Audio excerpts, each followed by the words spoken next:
और अब आगे बढ़ते हुए इस पर बात करने के लिए हमारे साथ डिफेंस एक्सपर्ट जुड़ गए हैं, क्योंकि अलग अलग तरह के तर्क दिए जा रहे हैं अलग अलग पार्टियों की तरफ से। हमारे साथ retired major general Ranjan Kochar हमारे साथ हैं, जो कि डिफेंस एक्सपर्ट के तौर पर जुड़े हैं, और साथ ही साथ हमारे साथ रिटायर्ड मेजर मोहम्मद अली शाह भी जुड़े हुए हैं। आप दोनों का ही बहुत स्वागत। रंजन कोचर जी, पहले सवाल मैं आप ही से कर लेती हूँ। अब आज जो ये फैसला सामने आ रहा है, आपसे थोड़ी ही देर बाद ज्योति को विलीन भी किया जाएगा वॉर मेमोरियल पर, इस फैसले को आप किस तरीके से देख रहे हैं? क्योंकि अलग अलग रिएक्शन सबके सामने आ रहे हैं। पॉलिटिकल पार्टीज के रिएक्शन हमने सुने, आपके रिएक्शन बहुत मायने रखेंगे। देखिए, इसको हमको एक पॉलिटिकल कमेंट्री की तरफ नहीं लेके जाना चाहिए। अब जब एक नेशनल वॉर मेमोरियल, एक बिफिटिंग वॉर मेमोरियल जो वर्ल्ड के टॉप मोस्ट वॉर मेमोरियल्स में माना जाता है आज, जब हमने वहां पे ये वॉर मेमोरियल का उद्घाटन कर दिया है, और जितनी भी लड़ाइयां हमारे सैनिकों ने लड़ी हैं, वो इस वॉर मेमोरियल में उनके इसमें नाम है वो।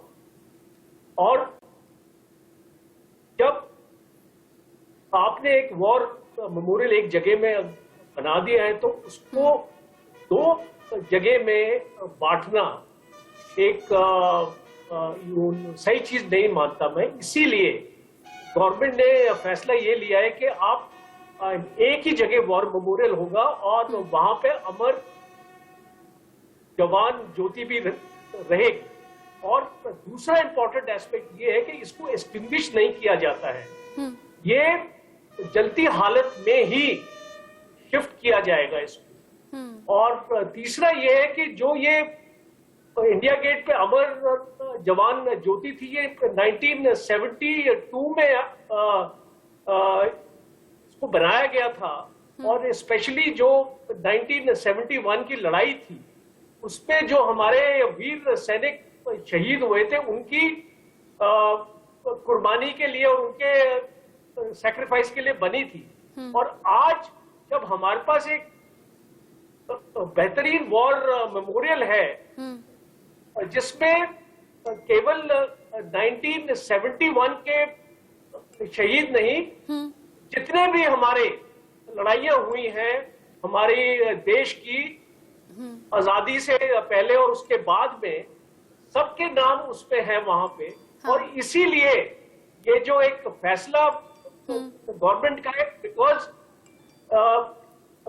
जब आप उसको अपना वहां पे ट्रिब्यूट देते हैं हमारे chief of army staff, chief of naval staff और चीफ ऑफ एयर स्टाफ, 15 अगस्त को, 26 जनवरी को, और आर्मी डे के दिन, एयरफोर्स डे के दिन, नेवल डे के दिन वहां पे अपने रिस्पेक्ट देते हैं। तो ये एक लॉजिकल और एक सही डिसीजन है कि वो सब एक ही जगह होना चाहिए। और जब हमने अपना वॉर मेमोरियल ऑलरेडी वहां पे बना दिया है, एक बिफिटिंग है ये कि वो ज्योति भी वहीं पे रहे। ठीक है मेजर शाह, अगर राहुल गांधी ट्वीट करते हैं और कहते हैं कि ये जो सरकार है त्याग और बलिदान को समझती नहीं है, इसीलिए वीर जवानों की शहादत में जो जोत जल रही थी उसे बुझा रहे हैं, बुझा तो नहीं रहे हैं सही मायनों में देखा जाए तो? देखिए, पहली बात तो जो लोग इसको पॉलिटिसाइज करने की कोशिश कर रहे हैं, पार्टी कोई सी भी हो, मैं दरखास्त करता हूं पूरे देशवासियों से, इसको पॉलिटिसाइज ना किया जाए प्लीज। और ये गलत फहमी कहीं से भी कोई भी किसी भी तरह की कोई पैदा ना करे कि फौजियों की शहादत हर कोई आदर करता है। कोई ऐसा शख्स नहीं होगा, कोई मैं दिमाग से इनबैलेंस ही समझूंगा जो फौजियों की शहादत को अगर आदर सम्मान ना करे। तो मैं काफी हद तक जनरल रंजन साहब की बात से सहमत हूं। अब बात ऐसी है कि देखिए, 84,000 लोगों के नाम, जो शहीदों के नाम है, जो शहादत प्राप्त की थी पहले, वो तो है। अच्छा, और उसके बाद जब ये 3,843 लोगों के नाम के उनके आदर पे ये अमर जवान जो वहां पे लगाई गई थी, जी हाँ, अब जो नेशनल वॉर मेमोरियल है उसका मैं बहुत बहुत स्वागत करता हूं, और ये वेलकम स्टेप है और एक बड़ा अच्छा स्टेप है। इसमें 26,466 जो फॉलन हीरोज हैं हमारे, जो शहादत प्राप्त करे इंडिपेंडेंस के बाद, पीस टाइम वॉर टाइम, इनके ऐसा मानना है कि जी हाँ, लोगों को सेंटिमेंटल अटैचमेंट है। पहली बात तो कि भाई अगर वो मसाल बुझ गए या ये वो, तो जहां तक मेरा मानना ये है कि दोनों भी जल सकती हैं, कोई तकलीफ नहीं है। हाँ, सवाल ये होता है कि अगर दोनों एक साथ जल रही हैं तो सेरेमोनियल दोनों जगह पे एक टाइम पे एक ही टाइम पे नहीं हो पाएगी। ठीक है, मान ली ये बात, मैंने मान ली। मगर मेरा ये मानना है, ऐसा मेरा पर्सनल मानना है कि हो सकती है दो अलग अलग दिन अगर हम करें। अब सरकार ने जब ये निर्णय लिया, इसमें जाहिर ऐसी बात है, सरकार ने फौज को शायद निर्णय नहीं लिया होगा। तो मेरी दरखास्त है लोगों से कि जो भी गलतफहमी फैला रहे हैं, जो भी इसमें एक पॉलिटिक्स करने की कोशिश कर रहे हैं, प्लीज ना करें, क्योंकि ये एक शहादत की बात है, ये एक शान की बात है। और एक फौजी के लिए इससे बढ़कर शान कुछ हो ही नहीं सकती कि अपने प्राण देने के बाद, देश की रक्षा करने के बाद, आपका नाम आपके वॉर मेमोरियल में एस्ट हो, हिस्ट्री में हो, आपके खानदान वाले, आपके देशवासी सब आपका नाम सदा अमर रहे। तो इसके लिए ऐसी बात पे पॉलिटिक्स मैं सरासर बहुत ही बड़ा गुनाह, बहुत ही बड़ा पाप मानूंगा। कोई भी इसमें एक फौजी होता है और जब वो देश के लिए अपनी जान को कुर्बान करता है तो सिर्फ उसे देश प्रेम से जोड़कर देखा जाना चाहिए, न कि सिर्फ पॉलिटिकल पार्टी से जोड़कर देखना चाहिए।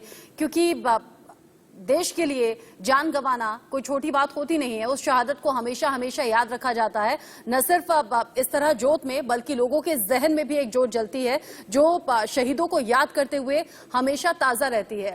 रंजन कोचर जी, ये तो बेहतर बात है ना, नेशनल वॉर मेमोरियल जहां जल थल नभ तीनों ही सेना के शहीदों को याद किया जाएगा, उनके नाम अंकित हैं। अगर अमर जवान ज्योति को वहां पर विलीन किया जाएगा तो ये तो एक बेहतर कदम हुआ, क्योंकि अगर 50 साल पहले अमर जवान ज्योति पर जोत जलाई गई तो तब तक शहीदों की संख्या न तो इतनी ज्यादा थी, न देश ने इस तरह के युद्ध देखे थे। तब करगिल युद्ध हुआ था तो तत्कालीन प्रधानमंत्री इंदिरा गांधी ने यह फैसला करते हुए कदम उठाया। उस वक्त के हिसाब से वो सराहनीय था, आज के हिसाब से इस कदम को सराहनीय माना जाना चाहिए।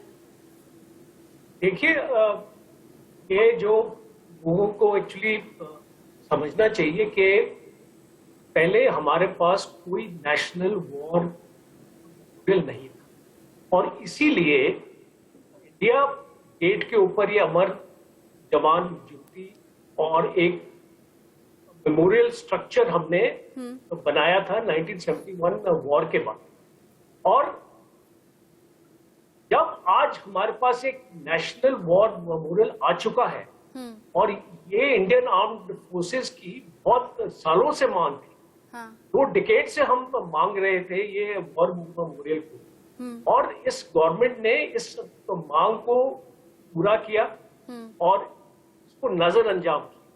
तो वो एक सेंटिमेंट जो हमारा फौजी का जो एक सेंटिमेंट है वो ये है कि हम फौजी की जो कुर्बानी है उसको देश को रिस्पेक्ट करना चाहिए।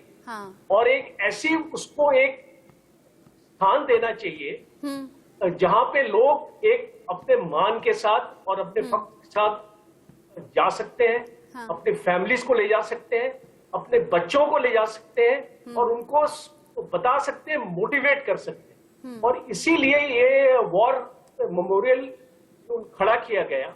और 2 जगह कहीं पर भी आप अगर आप इसका इतिहास देखेंगे, कोई भी देश में एक ही शहर में 2 जगह नहीं होती है एक वॉर मेमोरियल के लिए, अपने रिस्पेक्ट देने के लिए। और जैसे मेजर निशाल साहब ने बताया कि जितनी भी आपकी जो सेरेमनीज होती हैं वो एक ही जगह होती है, वो 2 जगह आप सेम सेरेमनीज नहीं कर सकते हैं। और स्पेशली जब आपके पास एक नेशनल वॉर मेमोरियल स्ट्रक्चर है, इतना बड़ा स्ट्रक्चर है, करोड़ों रुपयों में बनाएगी, हम उस स्ट्रक्चर को अपना मान देना चाहिए। और मैं इस पे कोई भी कंट्रोवर्सीज एक्चुअली समझता नहीं है कि आनी चाहिए इस चीज के ऊपर। देश का जो फौजी है, इसने अपनी कुर्बानी दी है, उसको हमको सल्यूट करना चाहिए। चाहे आप वॉर मेमोरियल प्लेस ए में बनाओ चाहे इसको बी में बनाओ, उसका कोई इसके ऊपर फर्क नहीं पड़ता है। और मेजर शाह, चूंकि आप खुलकर बोलते हैं, बेबाक तरीके से बोलते हैं, मैं चाहूंगी कि चूंकि सोशल मीडिया पर अलग अलग तरीके के ट्रोल्स होते हैं और इस खबर के सामने आने के बाद भी इस फैसले की आलोचना की जाने लगी, कैसी कैसी टिप्पणी की जाने लगी, वो तो मैं बोलना अपने मुंह से नहीं चाहूंगी, लेकिन ऐसे लोगों को आप जवाब जरूर दें। और बिल्कुल ठीक बात तो है कि अगर भविष्य में शहीदों की शहादत को याद किया जाए, उन्हें श्रद्धांजलि दी जाए या फिर शहीदों की याद में कोई कार्यक्रम रखा जाए, तो वो दो जगह ना होकर एक जगह होगा। सभी शहीदों को एक जगह रहकर याद किया जाएगा, वहीं श्रद्धांजलि दी जाएगी। इस पर अलग अलग टिप्पणी आपकी ओछी सोच को दर्शाता है। रसन जी, आपने बिल्कुल दुरुस्त फरमाया। देखिए, ये एक कहावत है, ये कोहिमा वर्ल्ड वॉर सेमेट्री में जब मैं नागालैंड में पोस्टेड था वहां पे लिखी हुई थी, अंग्रेजी में है ये, उसको मैं हिंदी में बोलता हूँ, उसका मतलब, उसका तात्पर्य बोलूंगा। जब आप घर जाएं, आप उनको हमारे बारे में कहेगा और ये कहेगा कि आपके को गवा दिया। तो ये होती है एक फौजी की शहादत। फौजी जब एक देश का, अपने देश के लड़ता है, अपनी शान, आन बान शान, नाम नमक और निशान के लिए लड़ता है, अपनी जान की परवाह ना कर, अपनी जान की बाती लगाकर, अपनी जान पे खेल कर अपने मुल्क को बचाता है, इसलिए ताकि आगे जाके भविष्य में ऐसी कोई टिप्पणी, राजनीति या कोई सियासत या कोई अपने आपस में एकता रहे, लोग लड़े नहीं। मगर यहां तो कमाल हो गया, ये तो एक न एक, कोई किसी से कम नहीं, ये नहीं तो वो राजनीति पे, वो नहीं तो ये। भाई फौज जो है एक ऐसी ऑर्गेनाइजेशन है जो बिल्कुल सेक्युलर, ए पॉलिटिकल और सबको एक साथ लेके ले जाने वाली है। टीम स्पिरिट क्या होता है, ये फौज से सीखते हैं।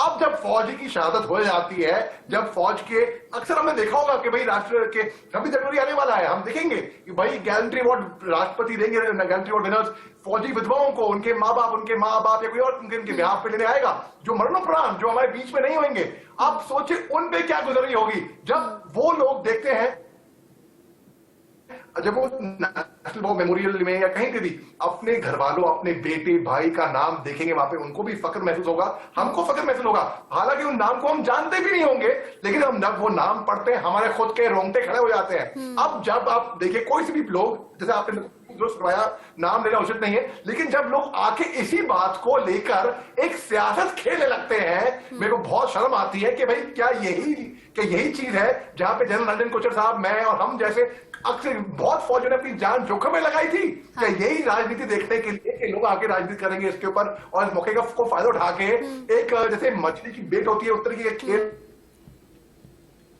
बिल्कुल ठीक कहा आपने मेजर शाह। एक फौजी सिर्फ फौजी होता है, उसकी पहचान होती है फौजी, उसकी पहचान होती है देश प्रेमी, उसकी ना तो जात देखी जाती है न धर्म देखा जाता है। जब वो देश की सुरक्षा के लिए अपनी जान भी न्यौछावर कर देता है तो देश प्रेमी के तौर पर जमाना उसे याद करता है, दशकों तक उसका जिक्र होता है और शहीदों की शहादत कभी भूली नहीं जा सकती। इसीलिए शहीदों पर कोई टिप्पणी करने से पहले 100 बार नहीं 1000 बार सोचे। और शहीदों की शहादत को लेकर अगर कोई राजनीति कर रहा है तो ये बहुत छोटा काम है, इसे करना नहीं चाहिए। न तो किसी पॉलिटिकल पार्टी को इसमें अपना फायदा ढूंढना चाहिए और न ही फायदा तलाशना चाहिए। बहुत शुक्रिया हमारे साथ रहने के लिए रंजन कोचर जी और मेजर अली शाह, इस डिस्कशन में शामिल रहने के लिए। आज ही वो तारीख है जब अमर जवान ज्योति को विलीन किया जाएगा नेशनल वॉर मेमोरियल की ज्योत में।